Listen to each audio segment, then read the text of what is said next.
2025 November 14వ తేదీ నుండి దక్షిణాఫ్రికా జట్టు భారతదేశ పర్యటన ప్రారంభం కానుంది. ఈ పర్యటనలో భాగంగా ఇండియా, దక్షిణాఫ్రికా జట్లు 2 టెస్టు మ్యాచ్లు, 3 వన్డేలు, 5 టీ20 మ్యాచ్లు ఆడబోతున్నాయి. ఈ నేపథ్యంలో నవంబర్ 14వ తేదీన టెస్టు సిరీస్ ప్రారంభం కానుంది. అదే సమయంలో ఇండియా ఏ, దక్షిణాఫ్రికా ఏ జట్ల మధ్య కూడా 3 వన్డేల అనధికారిక వన్డే సిరీస్లు కూడా జరగనున్నాయి. ఈ మ్యాచ్లు నవంబర్ 13వ తేదీ నుండి ప్రారంభమవుతాయి. ఈ 2 సిరీస్ల కోసం బీసీసీఐ తాజాగా స్క్వాడ్లను ప్రకటించింది. అందులో భాగంగా టెస్టు జట్టుకు గిల్ను కెప్టెన్గా, రిషబ్ పంత్ను వైస్ కెప్టెన్గా ఎంపిక చేయగా, అనధికారిక వన్డే సిరీస్ కోసం తిలక్ వర్మను కెప్టెన్గా, రుతురాజ్ గైక్వాడ్ను వైస్ కెప్టెన్గా ఎంపిక చేశారు.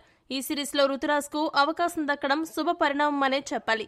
ముందుగా భారత టెస్ట్ స్క్వాడ్ వివరాలను పరిశీలిస్తే మొత్తం 15 మంది ఆటగాళ్లను ఈ సిరీస్ కోసం ఎంపిక చేశారు. యువ ఓపెనర్ శుభ్మన్ గిల్ కెప్టెన్గా కొనసాగుతుండగా, జట్టుకు అతిపెద్ద శుభవార్త wicket keeper batter Rishabh Pant vice కెప్టెన్గా రీ-ఎంట్రీ ఇచ్చాడు.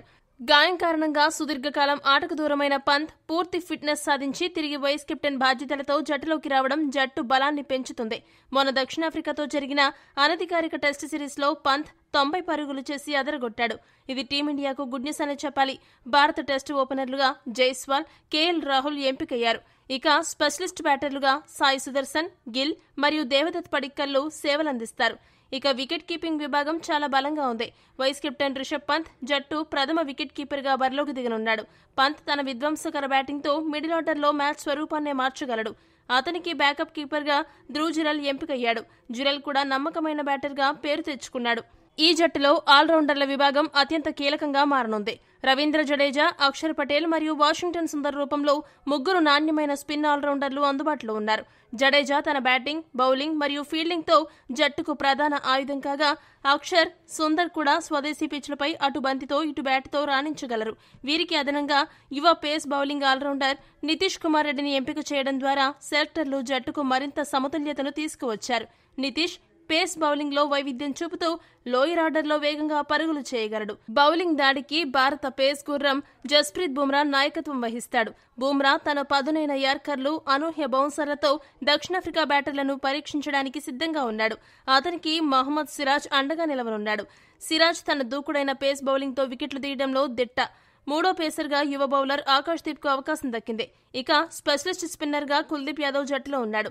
కుల్దీప్ తన మణికట్టు స్పిన్తో ప్రత్యర్థులను ఇబ్బంది పెట్టగల కీలక బౌలర్గా తన పాత్రను పోషించనున్నాడు.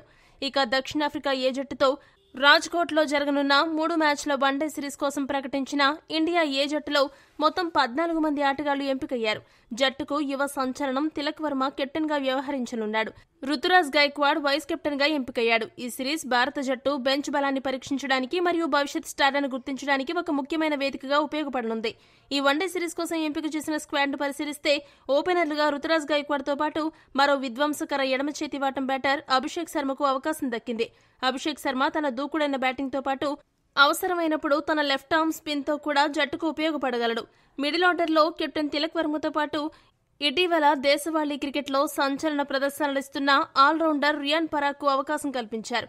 రియాన్ తన ఫినిషింగ్ సామర్థ్యాలతో పాటు లెగ్ స్పిన్, ఆఫ్ స్పిన్ బౌలింగ్తో జట్టుకు సమతుల్యతను తెస్తాడు. వీరితో పాటు ఇంపాక్ట్ ప్లేయర్లుగా పేరు పొందిన ఆయుష్ బదోని, నిశాంత్ సింధు మరియు విప్రజ్ నిగమ్ వంటి యువ ఆటగాళ్లు మిడిల్ ఆర్డర్ మరియు ఆల్రౌండర్ బాధ్యతలను పంచుకోనున్నారు. వికెట్ కీపింగ్ విభాగం ఈ జట్టులో అత్యంత ఆసక్తికరంగా మారింది. 2 ప్రతిభావంతులైన, దూకుడైన వికెట్ కీపర్ బ్యాటర్లను సెలెక్టర్లు ఎంపిక చేశారు. భారత సీనియర్ జట్టులో ఇప్పటికే తన సత్తా చాటిన ఇషాన్ కిషన్ మరియు దేశవాళీ క్రికెట్లో పరుగుల వరద పారిస్తున్న ప్రభ్సిమ్రాన్ సింగ్ తుది జట్టులో స్థానం కోసం పోటీ పడనున్నారు. 2 ఓపెనింగ్తో పాటు మిడిల్ ఆర్డర్లో కూడా ఆడగల సామర్థ్యం ఉన్నవారే కావడం విశేషం. వీరి ఎంపిక జట్టు బ్యాటింగ్ లైనప్కు మరింత లోతునిస్తుంది. స్పిన్ విభాగంలో యువ స్పిన్నర్ మానవ్ సుతార్కు కీలక బాధ్యతలు అప్పగించారు. ఇక పేస్ బౌలింగ్ దాడి చాలా బలంగా కనిపిస్తోంది. భారత సీనియర్ జట్టుకు ఆడిన అనుభవం ఉన్న 3 ఫాస్ట్ బౌలర్లు ఈ జట్టుకు నాయకత్వం వహించనున్నారు. ఎడమ చేతి వాటం పేసర్లు అర్షదీప్ సింగ్ మరియు ఖలీల్ అహ్మద్ తమ స్వింగ్ బౌలింగ్తో ప్రత్యర్థులను ఇబ్బంది పెట్టగలరు. వీరితో పాటు తన ఎత్తు మరియు పేస్తో ఆకట్టుకునే ప్రసిద్ధి కృష్ణ మరియు యువ ఫాస్ట్ బౌలర్ హర్షిత్ రాణా ఈ పేస్ బృందంలో ఉన్నారు. మొత్తంగా ఈ ఇండియా ఏ జట్టు బ్యాటింగ్, బౌలింగ్ విభాగాల్లో సమతూకంగా యువ ఉత్సాహంతో నిండి ఉంది. అయితే ఈ జట్ల ఎంపికలో కొందరు ముఖ్య ఆటగాళ్లను పక్కన పెట్టడం తీవ్ర చర్చనీయాంశమైంది.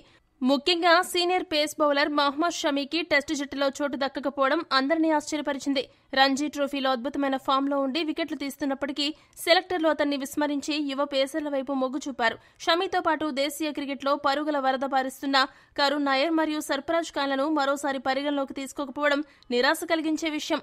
ముఖ్యంగా రంజీ సీజన్లో డబుల్ సెంచరీతో నిలకడగా రాణిస్తున్న నాయర్ను పక్కన పెట్టడం ద్వారా సెలెక్టర్లు భవిష్యత్ ప్రణాళికల వైపే చూస్తున్నారన్న సంకేతం స్పష్టంగా కనిపిస్తుంది. మరోవైపు సీనియర్ ఆటగాళ్లు రోహిత్ శర్మ మరియు విరాట్ కోహ్లీ పేర్లు ఇండియా ఏ వన్డే జట్టులో లేకపోవడంపై కొంత చర్చ జరుగుతోంది. మ్యాచ్ ప్రాక్టీస్ కోసం ఎంపిక చేస్తారేమో అని అనుకున్నారు. అయితే వారు త్వరలో జరగనున్న సీనియర్ వన్డే సిరీస్ కోసం నేరుగా సిద్ధమవుతున్నారని, అందులో భాగంగానే ఏ జట్టు మ్యాచ్లకు విశ్రాంతి తీసుకున్నారని బోర్డు వర్గాల సమాచారం.